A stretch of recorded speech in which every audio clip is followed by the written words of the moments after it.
اس پورے دورانیے کے اندر حضرت مولانا تقی صاحب بھی کابل تشریف لے گئے، مولانا فضل الرحمان صاحب تشریف لے گئے، مفتی عبد الرحیم صاحب 3 دفعہ تشریف لے گئے کہ بھائی یہ جو آپ کر رہے ہیں یہ غلط کر رہے ہیں۔ مجھے ایک دوست نے کہا اچھا ماشاءاللہ افغانستان میں تو بڑا پسند ہے اسلام، اپنے ملک میں اسلام پسند نہیں ہے، آپ ان 2 ممالک کو لڑا کر دشمنوں کے ایجنڈے کو پورا کر رہے ہیں۔ مئی کو پاکستان نے بھارت کو جواب دیے، میں نے کچھ لوگوں کے چہرے دیکھے جن کے چہرے سیاہ ہوئے تھے، اس لیے ہوئے تھے یہ کیا یار پاکستان تو جیت گیا، تو ہماری تو ٹھکائی ہونی چاہیے تھی۔ واللہ العظیم میں ممبر پر بیٹھا ہوں، پھر کہنے لگے کہ نہیں اصل میں آرمی نہیں جیتی، وہ ایئر فورس جیتی۔ پھر کچھ دنوں کے بعد یہ معاملہ بھی ختم ہو گیا، کیونکہ جو میزائل اسٹرائک کرتی ہیں آرٹیلری وہ تو فوج ہوتی ہے۔ آپ خود احساس کمتری کا شکار ہو رہے ہیں۔ مفتی صاحب کے بیانات سننے کے لیے مفتی صاحب کے آفیشیل چینل مفتی مجود امین کو سبسکرائب کیجیے۔ بزرگان محترم، برادران اسلام، اللہ سبحانہ و تعالی نے اس امت کو ایک بہت عظیم الشان ذمہ داری عطا فرمائی ہے، اور وہ عظیم ذمہ داری یہ ہے کہ ساری دنیا کی ہدایت کا سبب یہ امت بن جائے۔ امر بالمعروف و نہی عن المنکر کا ایک عظیم الشان کام اس امت کے ذمے میں لگایا۔ اب وہ کام چاہے اپنی زبان سے ہو، چاہے قلم سے ہو، چاہے عمل سے ہو، چاہے علم سے ہو، اس امت کے ہر فرد کی اپنی بساط کے مطابق یہ ضروری ہے کہ وہ امر بالمعروف کرے اور نہی عن المنکر کرے، نیکی کی دعوت دے اور برائی سے روکے۔ اللہ سبحانہ و تعالی قیامت کے دن کی صبح تک اس امت کو اس کام پر لگائے رکھے، لیکن امر بالمعروف و نہی عن المنکر کا یہ فریضہ اس وقت ختم ہو جاتا ہے، اس وقت ٹوٹ جاتا ہے، اس وقت پارا پارا ہو جاتا ہے جب امت میں اختلافات ہو جائے، جب امت کے طبقات کے اندر آپس میں کشیدگی پیدا ہو جائے، آپس میں ناچاقی پیدا ہو جائے، تو اس صورت میں یہ جو عظیم الشان کام ہے امت کا، یہ نہ صرف یہ کہ ختم ہو جاتا ہے، بلکہ اغیار اور امت کے دشمن اور وہ لوگ جو فتنہ پرور ہیں اور وہ لوگ جو ملت اسلامیہ کی ترقی اور ملت اسلامیہ کے ابھرنے سے خوف زدہ ہیں، ان کے اندر خوشی کا سامان پیدا ہوتا ہے، ان کے اندر ایک احساس برتری پیدا ہوتا ہے، اور ڈیوائڈ اینڈ رول کا، تقسیم کرو اور حکومت کرو کا یہ جو فارمولہ ہے، اس کو آگے بڑھاتے ہوئے امت کی تقسیم در تقسیم در تقسیم کرتے رہتے ہیں۔ قرآن مجید کی جو آیت میں نے آپ حضرات کے سامنے تلاوت کی ہے، وہ انہی حالات کے بارے میں ہے جو حالات میں اور آپ پچھلے کچھ دنوں سے دیکھ رہے ہیں اور محسوس کر رہے ہیں اور افسوس کر رہے ہیں۔ قرآن مجید میں اللہ سبحانہ و تعالی فرماتے ہیں کہ تمہارے درمیان اگر مسلمانوں میں کوئی 2 گروہ، سورۃ الحجرات میں اللہ فرماتے ہیں کہ کوئی 2 گروہ اگر آپس میں لڑ پڑیں فَأَصْلِحُوا بَيْنَهُمَا، تو تم ان کے درمیان صلح کرا لو۔ فَإِنْ فَاءَتْ فَأَصْلِحُوا بَيْنَهُمَا، جب یہ لوگ تیار ہو جائیں، ہتھیاروں کو گرا دیں، فَأَصْلِحُوا بَيْنَهُمَا بِالْعَدْلِ، ان کے درمیان عدل و انصاف کے ساتھ جو ہے تم صلح کروا دو۔ وَأَقْسِطُوا إِنَّ اللَّهَ يُحِبُّ الْمُقْسِطِينَ، اور دیکھو انصاف سے کام لینا، اللہ تعالیٰ جو ہے انصاف کرنے والوں کو پسند فرماتے ہیں۔ آگے فرمایا انما المؤمنون اخوہ، تمام مسلمان بھائی بھائی ہیں۔ یہ کون کہہ رہا ہے؟ میں کہہ رہا ہوں، کوئی مولوی صاحب کہہ رہے ہیں، کوئی مفتی صاحب کہہ رہے ہیں، کوئی علامہ کہہ رہے ہیں، کوئی شیخ الحدیث کے قرآن کہہ رہا ہے۔ موجودہ حالات کے اندر امت کے دو طبقات اور دو عظیم ملک آپس میں ایک کشیدگی کی صورتحال ہے۔ میں یہ موضوع کبھی بھی یہاں عرض نہیں کرتا اگر سوشل میڈیا پر ایک طوفان بدتمیزی برپا نہ ہوتا۔ اور آج کا نوجوان اور آج کا مسلمان ایسا ڈسا ہوا ہے، ایسا ڈسا ہوا ہے اس چیز کا کہ میں کبھی کبھی سوچتا ہوں کہ یا خدایا، یا اللہ، یہ ایسا فتنہ تو دجال کا جو فتنہ ہوگا، یا اللہ وہ کس لیول کا فتنہ ہوگا، وہ کس انٹینسٹی کا فتنہ ہوگا کہ آج سوشل میڈیا اور اس میڈیائی جنگ کے اندر جو کچھ ہو رہا ہے، جھوٹ کو سچ اور سچ کو جھوٹ جس طرح بتایا جا رہا ہے، جس طریقے سے اس کو پروموٹ کیا جا رہا ہے، یا اللہ یہ جو دور ہے، ہم ان فتنوں سے کیسے بچیں گے؟ کب تک بچیں گے؟ بسا اوقات یہ بات نظر آتی ہے شاید ناممکن ہے، واللہ العظیم میں ممبر پر بیٹھ کر بات کر رہا ہوں، لیکن ناممکن نہیں ہے۔ اللہ سبحانہ و تعالی نے اس امت کو ہر فتنے سے بچنے کے اوزار دیے ہیں، ہتھیار دیے ہیں۔ پیغمبر علیہ الصلاۃ والسلام نے اس امت کو ہر فتنے سے بچنے کے لیے، پیغمبر نے، میرے نبی نے، میرے آقا صلی اللہ علیہ وسلم نے اس امت کو ہر فتنے سے، قیامت کے دن کی صبح تک بھی جو فتنہ آئے گا اس فتنے سے بچنے کے لیے اللہ سبحانہ و تعالی نے کیا کیا ہے، اور اس امت کے نبی کے توسط سے اس کا علاج بھی بتایا ہے، اور کافی اور شافی علاج بتایا۔ سب سے پہلے یہ بات سمجھیے، یہ آج کا موضوع بہت اہم ہے۔ میں اپنی کسی تقریر کو اہم نہیں کہتا، کبھی کہا ہے، لیکن آج کا موضوع بہت اہم ہے۔ آپ حضرات کان کھول کر دماغوں کو حاضر کر کے جو ہے آج کی گفتگو سنیں۔ ایک بات ذہن میں بٹھا لیں کہ ملک پاکستان ایک نظامی ملک ہے۔ کیا ملک ہے؟ ایک انتظامی ریاست ہے، جیسی ہے کیسی ہے، کچھ چیزوں میں بہت خراب ہے، کچھ چیزوں میں بہت اچھی ہے، کچھ چیزوں میں ایوریج ہے اور کچھ چیزوں میں تباہی ہے، لیکن ایک انتظامی ریاست ہے۔ مسلمانوں کی کسی انتظامی ریاست کے اندر، دوبارہ کہہ رہا ہوں، مسلمانوں کی کسی انتظامی ریاست میں چاہے ان کا حکمران کیسا ہی ہو، اس ریاست کے خلاف ہتھیار اٹھانا، بغاوت کرنا شرعاً ناجائز اور حرام ہے۔ شرعاً ناجائز ہے، حرام ہے، گناہ کبیرہ ہے، خروج ہے۔ چاہے اس کا ریاست کا سربراہ شرابی ہو، آپ کو یہ باتیں عجیب لگ رہی ہوں گی سب، کیونکہ آپ نے زندگی میں یہ باتیں پہلی دفعہ سنی ہیں۔ چاہے وہ بے نمازی ہو، جب تک اس ریاست کی حاکم اور وہ ریاست مسلمانوں کو ان کے ارکان سے نہ روکنا شروع کر دے۔ ارکان کسے کہتے ہیں؟ کسے کہتے ہیں ارکان؟ نماز، روزہ، زکوٰۃ، حج، دین کے بنیادی ارکان سے نہ روکنا شروع کر دے، اس موقع پر جا کر فقہاء نے پھر بحث کی ہے کہ اب اس ریاست کے خلاف ہتھیار اٹھانا جائز ہے یا نہیں۔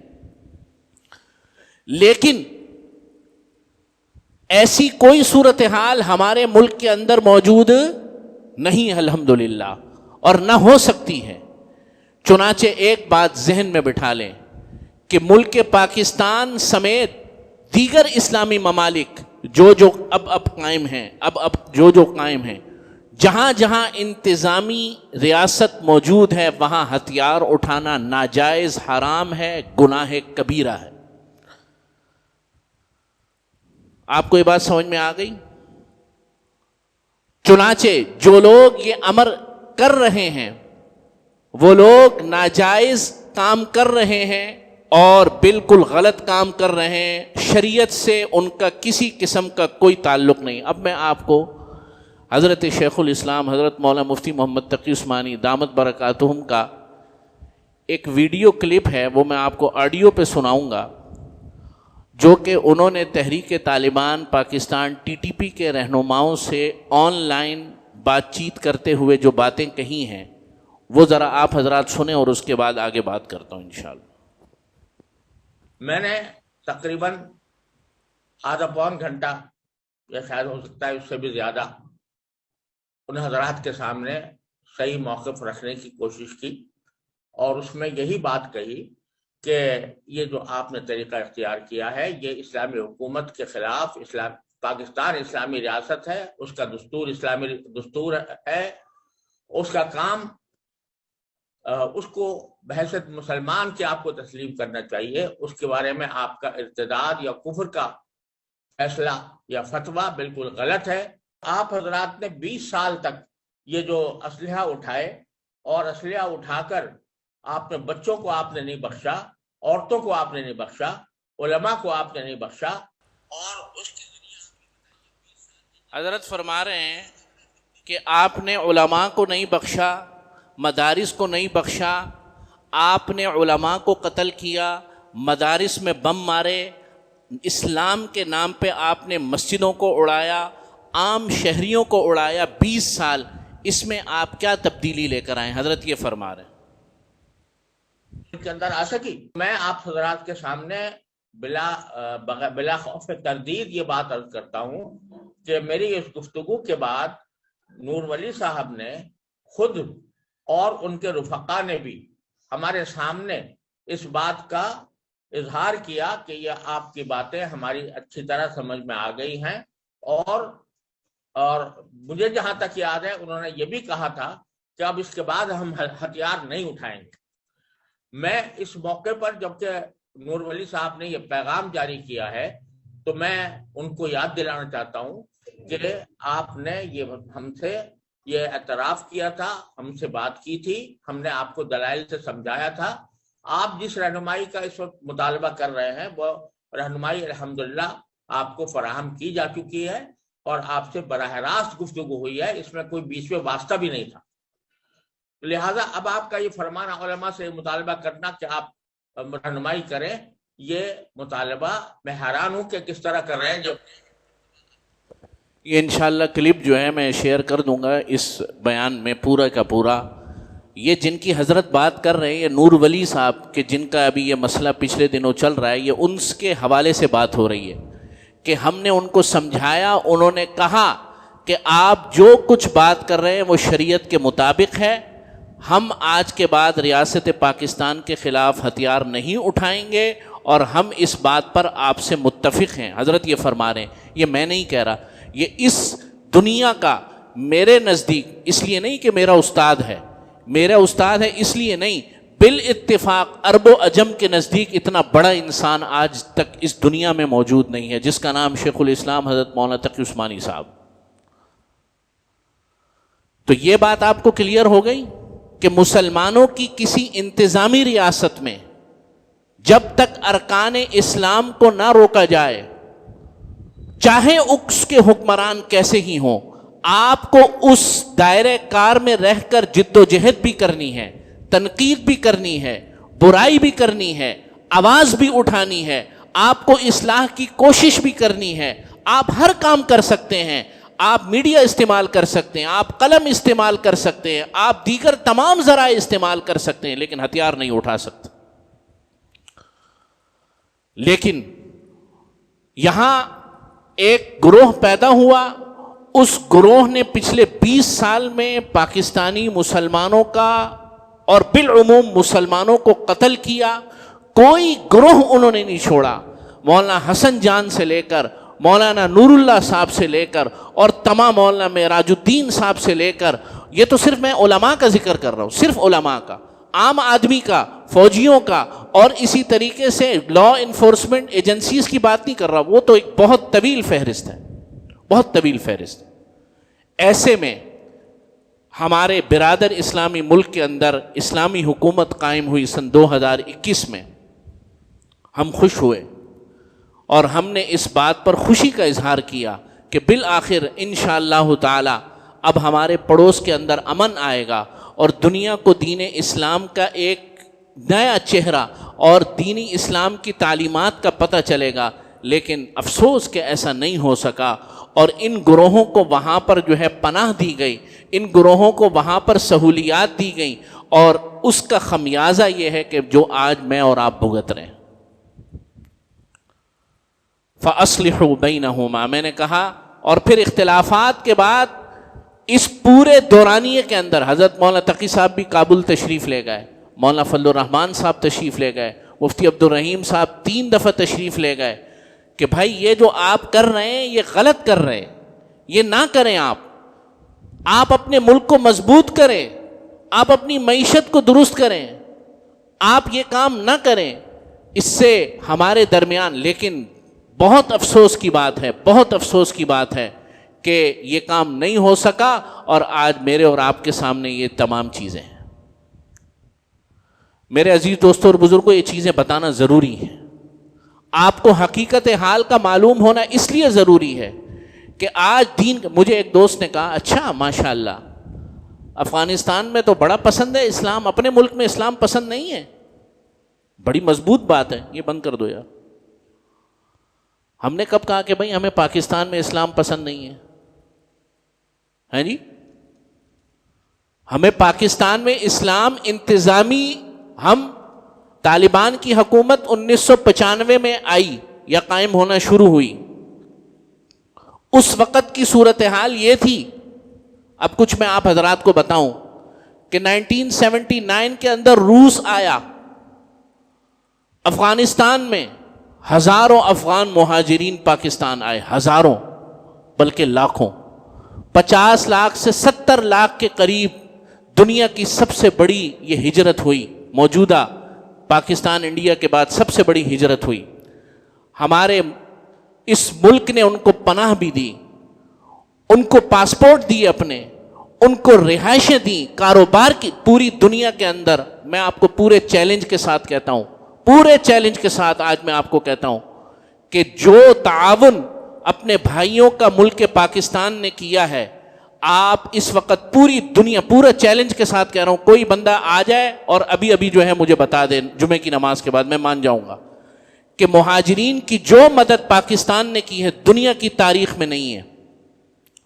ابھی شام میں جو جنگ ہو رہی تھی، ترکی میں مہاجرین گئے، انہوں نے ایک ایریا بنا دیا، اس ایریا سے باہر جو ہے مہاجرین نہیں نکل سکتے. ایک علاقہ بنا دیا کئی کلومیٹر پر، وہاں ان کو کھانا بھی دیا، ان کو پانی بھی دیا، ان کو سب تمام سہولیات رہنے کی دی، اسکول بھی بنائے، مسجدیں بھی بنائے، لیکن وہ وہاں سے نکل نہیں سکتے. میں خود دیکھ کے آیا ترکی میں 2023 میں. ہم نے کاروباروں دیے، اپنے پاسپورٹ تک دے دیے، یہ دنیا میں کسی ملک میں نہیں ہوا. آپ حضرات کو ان قربانیوں کا خیال کرنا چاہیے. میں ان حضرات سے عرض کر رہا ہوں، دست بدست عرض کر رہا ہوں کہ آپ ان 2 ممالک کو لڑا کر آپ دشمنوں کے جو ہے وہ ایجنڈے کو پورا کر رہے ہیں. آپ یہ نہ کریں. 79 کے اندر اور پھر ہم نے جنگ لڑی، اپنے بچے پیش کیے، اپنا مال پیش کیا، اپنے علاقے پیش کیے. پاکستان کا کوئی قبرستان کے پی کے میں، بلوچستان میں ایسا نہیں ہے جہاں شہداء کی قبریں نہ ہوں. پاکستان کے چلے جائیں، کوئی قبرستان پنجاب کا ایسا نہیں ہے جہاں شہداء کی قبریں نہ ہوں جو افغان جنگ کے اندر شریک ہوئے. یہ ساری صورتحال ہے. پھر روس نکل گیا. روس کے جانے کے بعد جنرل عبد الحمید گل ان 7 بڑی جماعتوں کے سربراہان کو کعبۃ اللہ میں لے کر گئے، بیت اللہ میں لے کر گئے. یہ پتہ ہے آپ لوگوں کو؟ یہ باتیں نہیں پتہ آپ لوگوں کو. بیت اللہ کے صحن کے اندر جنرل حمید گل نے ان کا آپس میں کہا دیکھو روس چلا گیا، سوویت یونین چلا گیا، آپس میں لڑنا نہیں، اپنے ملک کو مضبوط کرو اور حکومت قائم کرو. حکمت یار صاحب وزیر اعظم ہوں گے, احمد شاہ مسعود وزیر دفاع ہوں گے, جیسے ہی کابل پہنچے آپس میں لڑنا شروع کر دیا. ہمارا قصور تھا؟ مجھے بتاؤ. آپ لوگ بھی دشمن کے پروپیگنڈے میں آتے ہیں. آج پاکستان میں ایک گندی نسل پیدا ہو چکی ہے جو ہر معاملے کی جڑ جو ہے وہ ریاست پاکستان میں نکالتی ہے کہ اس کا قصور ہے. اصل میں ان کو درد کسی اور بات کا ہے, اصل میں ان کو درد کسی اور چیز کا ہے. پھر 95 کے اندر طالبان آئے, جب یہ خانہ جنگی ہو رہی تھی نا, کابل کے اندر اتنے انسان روسی نے, سوویت یونین نے نہیں مارے جتنے آپس کی خانہ جنگی کے اندر مرے. پھر طالبان آئے 1995 میں. پاکستان نے ان 3 ملکوں میں پاکستان تھا جنہوں نے طالبان کی حکومت کو تسلیم کیا. پوری دنیا کے 195 ملکوں میں صرف 3 ملک تھے, سعودی عرب, متحدہ عرب امارات اور پاکستان. تسلیم کیا. قحط آیا, مجھے اچھی طرح یاد ہے, میں اس وقت 10 سال کا تھا. الرشید ٹرسٹ اور الاختر ٹرسٹ ہم پڑھتے تھے. یہاں سے روٹیاں پک پک کے جاتی تھی کابل میں اور کندہار میں, روٹیاں پکی ہوئی جاتی تھیں. سمجھ رہے میری؟ ان کی حکومت کو کھڑا کیا, لیکن ایک شخص ایک پاگل پنے کی وجہ سے, ٹھیک ہے نا, اس نے ورلڈ ٹریڈ سینٹر پر حملہ کیا. ہم نے کہا تھا اس کو, اس کے پاگل پنے کی وجہ سے پوری ریاست دوبارہ تباہ ہو گئی. اس کے بعد کہ کچھ حکمیں ہیں اور وہ صحیح بھی ہیں, لیکن 2004 سے لے کے آج تک ان کی حکومت کے قائم ہونے تک مسلسل پاکستانی ریاست ان کو سپورٹ کرتی رہی. کوئٹہ شورا کیا تھی, کہاں پہ ہوتی تھی؟ کوئٹہ شورا کسے کہتے ہیں؟ افغانستان کے تمام گورنروں کی فیملیاں کوئٹہ کے اندر تھیں. کیا ہماری ایجنسیوں کو نہیں پتا تھا؟ حقانی نیٹ ورک کسے کہتے ہیں؟ پاکستان کے گلے سے پکڑ کے رکھا امریکہ نے 20 سال کے حقانی نیٹ ورک کو ہمارے حوالے کرو, ہم نے نہیں دیا. سمجھ رہے میری بات؟ حقانی نیٹ ورک, کمانڈر جلال الدین حقانی اور ان کا پورا خاندان اور یہ سارے جو ہے حضرات, حقانی نیٹ ورک کدھر تھا؟ یہ تمام تر. پھر آپ حکومت میں آئے اور اس کے بعد صرف ایک مطالبہ کہ ان خوارج کو یا تو آپ کچھ کر لیں. آپ نہیں کر سکتے, ہم آپ کی مدد کرتے ہیں, ہم آپ کے ساتھ کرتے ہیں. دونوں نہیں کر سکتے تو کسی تیسرے فریق کو بلا کے ان کا معاملہ حل کر لیتے ہیں. آپ کسی بھی بات پر راضی نہیں ہیں. یہ روش انتہائی خطرناک ہے دونوں ممالک کے لیے. اللہ سبحانہ و تعالی سے دعا ہے کہ اللہ تعالیٰ اس معاملے, لیکن یہ ایک اوپر کا ایک میں نے آپ کے سامنے ایک, میں الحمدللہ اللہ رب العزت سے پناہ مانگنی چاہیے اور بڑے بول سے بچنا چاہیے. اس موضوع کے اوپر اگر میں یہ کہوں کہ میں بہت زیادہ مہارت رکھتا ہوں تو یہ میں ایک, یعنی جسے کہنا چاہیے کہ ایک تحدیث بن نعمہ کے طور پر کہہ رہا ہوں. کسی شخص کو کوئی سوال ہو میں اس کا جواب دینے کے لیے تیار ہوں, لیکن ریاست پاکستان ایک طرف انڈیا ہے. این اس مرحلے پر جب انڈیا نے پاکستان پر حملہ کیا تو اس وقت وہاں سے کیسے بیانات آ رہے تھے؟ آپ کیا کر رہے ہیں؟ آپ بھارت میں جا کر جو ہے کس کی زبان بول رہے ہیں؟ آپ کو یہ بھی خیال نہیں کہ اس وقت ہم جنگی حالات میں, آپ بھارت سے تعلق بنائیں, ہمیں کوئی اعتراض نہیں, کوئی بات نہیں. ملکوں کے آپس میں تعلقات ہوتے ہیں, لیکن آپ وقت تو دیکھو, آپ وقت تو دیکھو. اس ملک نے, اس ملک کی ریاست نے, اس ملک کے آپ کو میں بریگیڈیئر یوسف صاحب کی ایک کتاب ہے دا بیئر ٹریپ, ہے تو انگلش کے اندر لیکن اردو میں ترجمہ مل جاتا ہے, وہ تمام حضرات پڑھ لیں کہ پاکستان نے سوویت جنگ کے اندر کس انداز سے اپنے افغان بھائیوں کی مدد کی ہے. ایک فلسطینی نے ایک جگہ پر لکھا تھا کہ کاش کہ ہمارے برابر میں بھی کوئی پاکستان ہوتا. میرے برابر میں, میری بدقسمتی یہ ہے کہ میرے برابر میں مصر ہے, میرے برابر میں اردن ہے, میرے برابر میں لبنان ہے, جو فلسطینی مہاجرین کو سرحدوں پر آتے ہوئے گولیاں مارتے ہیں, بالکل اسی طرح گولیاں مارتے ہیں جیسے اسرائیلی گولیاں مارتے ہیں. دنیا میں, پوری دنیا کے مسلمان ممالک کی جائے پناہ ایک ہی ہے. اور حضرت مولانا رفیع عثمانی صاحب دامت برکاتہم رحمہ اللہ تعالی اللہ کے پاس چلے گئے. وہ ایک بات بڑی عجیب کرتے تھے, بہت عجیب بات کرتے تھے. وہ کہتے تھے کہ پاکستان کی قدر کرو. ہم نے دنیا کے مسلمان ممالک کی جیسے ہو سکا مدد کی, ہر جگہ مدد کی. میں آپ کو ایک طویل فہرست گنوا سکتا ہوں, وقت کم ہوتا ہے. لیکن ایک بات یاد رکھو, ہمارے اوپر اگر کبھی مشکل وقت آئے گا نا تو سمندر کے علاوہ ہمیں کہیں جگہ نہیں ملے گی. کوئی ہمیں پناہ نہیں دے گا, کوئی نہیں دے گا پناہ آپ کو اس ملک کی. یہ مسلمانوں کا ملک بوسنیا کے مسلمانوں کی آواز بنا, ترکی کے مسلمانوں کی آواز بنا, افغانستان کا تو معاملہ میں بتا ہی رہا ہوں, برما کے مسلمانوں کی آواز بنا. یہ ملک آج فلسطین کے مسلمانوں کی آواز بنا. یہاں کے اس حوالے سے بھی بہت سی غلط فہمیاں لوگوں کے اندر موجود ہیں, انشاءاللہ وہ پھر کبھی.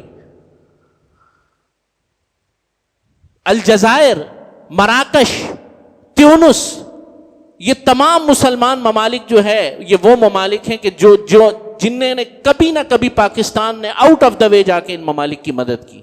لیکن ایک بات میں آپ کو بتا دوں, ہمارے اوپر اگر کبھی کڑا وقت آئے گا کوئی ہمارے ساتھ نہیں کھڑا ہوگا. اس لیے کہ اس ملک کا عام آدمی بھی اس وقت کنفیوز ہے. وہ کنفیوز اس لیے ہے کہ یہ میڈیا کی وجہ سے اس کو ہر چیز میں برائی کی جڑ جو ہے پاک افواج نظر آتی ہے. میں نے جب 10 مئی کو پاکستان نے بھارت کو جواب دیے, میں نے کچھ لوگوں کے چہرے دیکھے جن کے چہرے سیاہ ہوئے ہوئے تھے, سیاہ. پوری قوم نہیں, پوری پاکستانی عوام, ان کے چہرے سیاہ اس لیے ہوئے تھے, یہ کیا یار پاکستان تو جیت گیا, تو ہماری تو ٹھکائی ہونی چاہیے تھی, یہ کیا ہو گیا. واللہ العظیم میں ممبر پر بیٹھا ہوں, پھر کہنے لگے کہ نہیں اصل میں آرمی نہیں جیتی, وہ ایئر فورس جیتی ہے, آرمی نے تھوڑی کچھ کیا. بغض جو ہے اصل میں فوج سے. پھر کچھ دنوں کے بعد یہ معاملہ بھی ختم ہو گیا, کیونکہ جو میزائل اسٹرائک کرتی ہیں آرٹیلری وہ تو فوج ہوتی ہے. پھر انہوں نے کہا نہیں, نہ آرمی نے نہ ایئر فورس نے, وہ تو چین کی بہت زیادہ مدد تھی اصل میں. آپ سمجھ رہے میری بات؟ چین کی اگر مدد ہوتی, بالکل ہے بھی, ایپریٹس کے اندر چین کی مدد ہے, ٹھیک ہے نا. یہ جو سائبر کمانڈ اور الیکٹرانک وارفیئر کے جو 2019 میں ادارے بنائے موجودہ ایئر چیف نے, آپ لوگ پڑھتے نہیں ہیں, نہ آپ لوگوں کو معلومات لیتے, تو اسی چیز کو آپ اپنے فائدے کے لیے بھی استعمال کر سکتے. National arrow space technology park بنایا ہے موجودہ ایئر چیف نے 2019 کے اندر. یہ سارا کمال جو 10 مئی کی 7 مئی کی رات کو ہوئے اس کے بچوں کا 25 24 سال کے بچے ہیں, ان کے ساتھ آپ زیادتی کر رہے ہیں. آپ کیا کر رہے ہیں؟ آپ خود احساس کمتری کا شکار ہو رہے ہیں.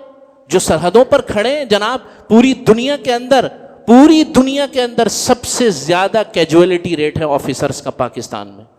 پوری دنیا کے اندر افسران, سب سے زیادہ افسران شہید ہوتے ہیں پاکستان کے اندر, پوری دنیا میں. ورنہ افسران پیچھے کھڑے ہوتے ہیں, آگے جوانوں سے لڑتے ہیں. یہ دنیا کا واحد ملک ہے جہاں افسر جوانوں کے ساتھ شہید ہوتا ہے. آپ کیسی باتیں کر رہے ہیں؟ افسوس کی بات ہے. اس ملک کی قدر پہچانو اور اللہ رب العزت سے دعا کرو, اللہ رب العزت ان معاملات کو حل فرما دے اور تمام مسلمان ممالک کو باہم شیر و شکر فرما دے, اور اندرونی اور بیرونی تمام سازشوں سے اللہ سبحانہ و تعالی جو ہے ہم سب کو نجات عطا فرما دے. اور یہ جو مرحلہ ہے, یہ جو سخت مرحلہ ہے بلاد اسلامیہ کا, یہ بہت کٹھن مرحلہ ہے, یہ بہت خطرناک مرحلہ ہے. اللہ تعالیٰ اس آزمائش سے اسی طرح نکال دے جس طرح اللہ تعالیٰ نے مئی کے اندر اس ملک کو نکالا تھا. اللہ تعالیٰ ان دونوں ممالک کو باہم شیر و شکر فرما دے, آپس کی سب سے بڑی اسلامی قوت بنا دے, ان دونوں کے دلوں کو آپس میں صاف فرما دے. وآخر دعوانا الحمدللہ رب العالمین.